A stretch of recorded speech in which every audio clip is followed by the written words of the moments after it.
Hey, what's up, guys? It's Russo and Jordy with Backdoor Fantasy Sports, and we've got another Prize Picks video for you. We're going to be talking about December 6th, Wednesday, the NBA slate. We have 11 games, so nice to have more than 2 games on the slate. The last 2 days have been a little bit slim as far as games go. We had good luck on Monday night. Didn't do as well tonight. It was much more difficult, and we didn't have football to mix with it. But we have a good slate for Wednesday, so we're excited to get into that. Before we get into our picks, though, if you've never tried Prize Picks, use our promo code at the bottom of the screen, and they will double your first deposit up to $100. Regardless of how much you put on, they'll just match it. If you go for the full 100, they'll give you 200 to play with. Just use the code, and they'll hook you up with that deal. And if you're new to our channel, make sure you subscribe and hit the notification bell. This is our first look show when the board is first getting populated, and we already found some juice on the board for tonight that we know is going to be changed by tomorrow. But we also have a daily show that we'll be running. We run it Monday through Friday, usually around noon. We try to get that episode out. And we have more content coming your way pretty soon that we're just working out the details for right now. So make sure you're subscribed and you'll be notified as soon as we drop our videos. Let's get into our recap real fast. From the night video, I had 2 picks that unfortunately didn't hit. I took Julius Randle for over 14 rebounds and assists. I was feeling really good about that. He had a really great game. But he ended up just scoring the ball a ton, and he only went for 11 rebounds and assists total, very low for him. Kind of an outlier game for him. He's been crushing that lately. And I also took Josh Hart for over 7.5 rebounds and assists.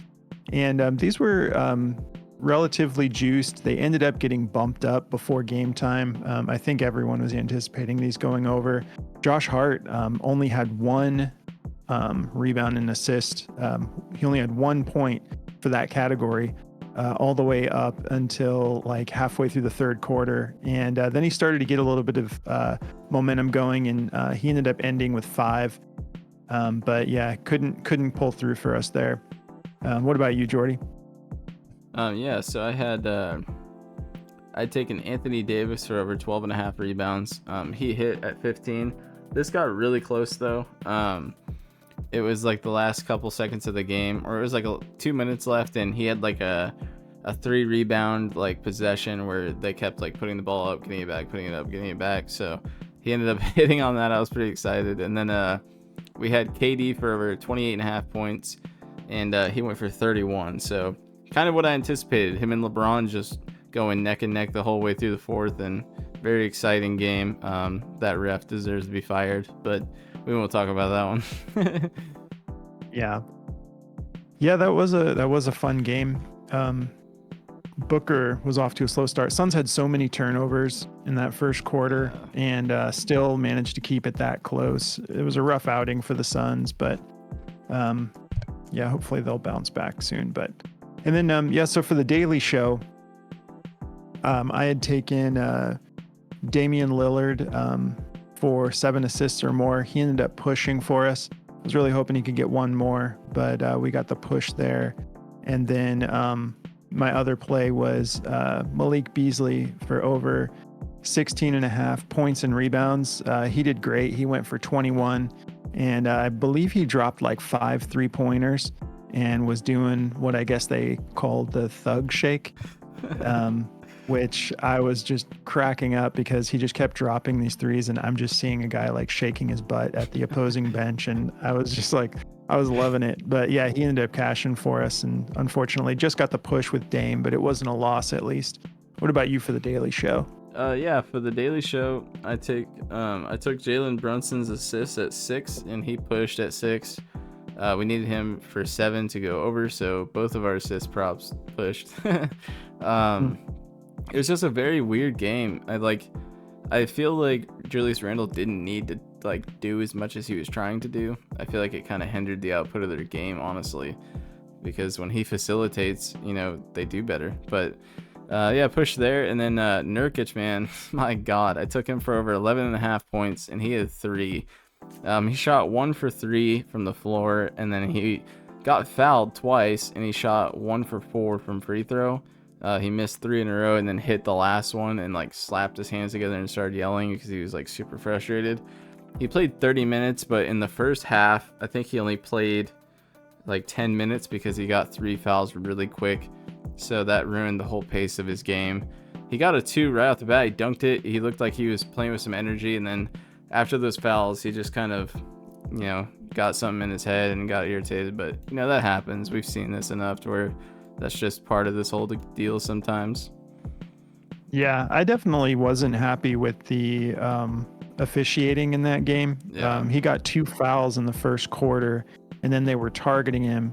Then there was another play.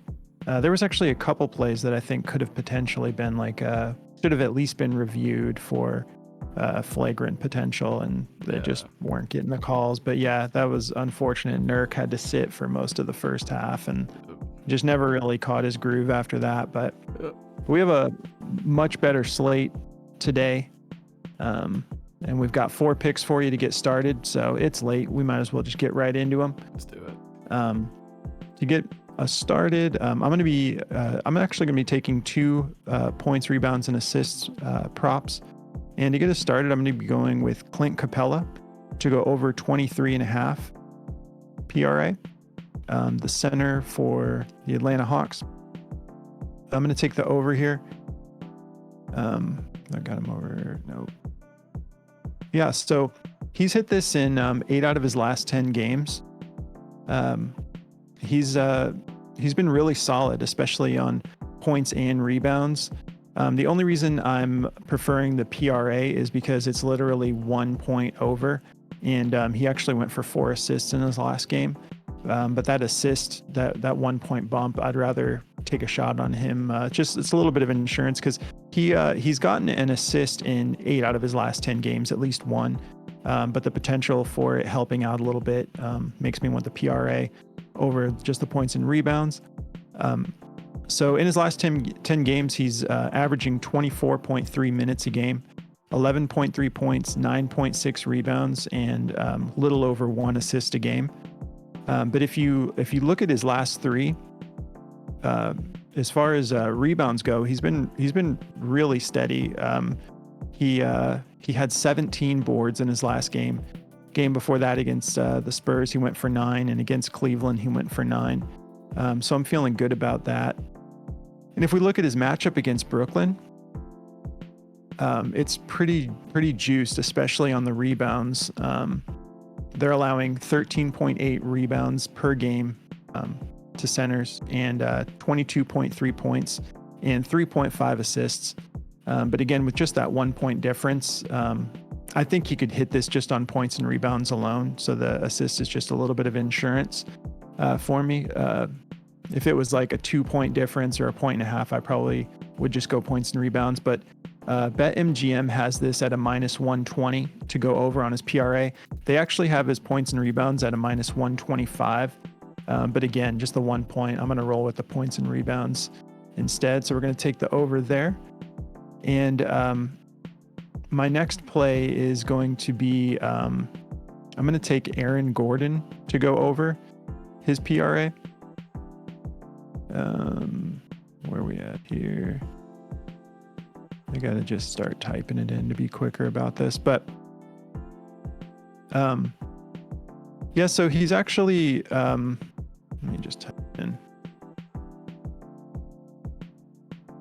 He's actually favored, believe it or not, to go under this at only 22.5 PRA. I just think this is too low. I know he's had a couple games where he's gone under this, but he's only gone under it twice in his last 10 games.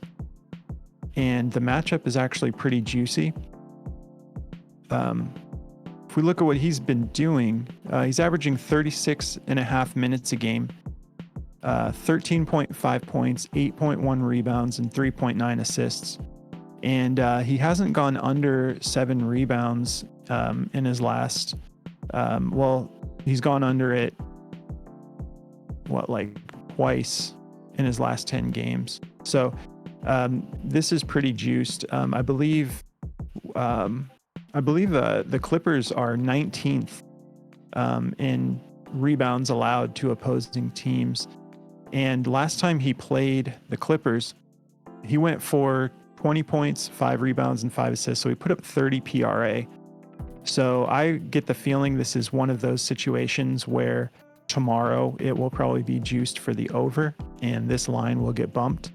But the interesting thing is the line that is actually favoring the under is set at 23.5, but Prize Picks, because of that, I believe they have that at 22.5. So I'm looking at this as an opportunity. And if we look at the Clippers, they do play pretty good defense against power forwards, but they're still allowing just over 20 points per game. They're allowing a ton of boards, like I mentioned, I believe 19th or 20th in the league for rebounds allowed, but they're allowing 10.2 rebounds a game to power forwards and 3.8 assists. So I love this. I feel like this is a Prize Pick slipping up a little bit. If you're interested in his rebounds, they're actually set really low too at just 6. But his last 2 games, he's only went for 7 boards. So the fact that he went for 30 PRA last time they matched up, I just feel really good about this. So I'm going to be taking that for over as well. So that's the 2 I got for first look. What do you got for us, Jordy? All right, yeah, so to get me started, I'm going to be going with a rebounds prop here. I'm going to be going with Spencer Dinwiddie to go over 4 rebounds.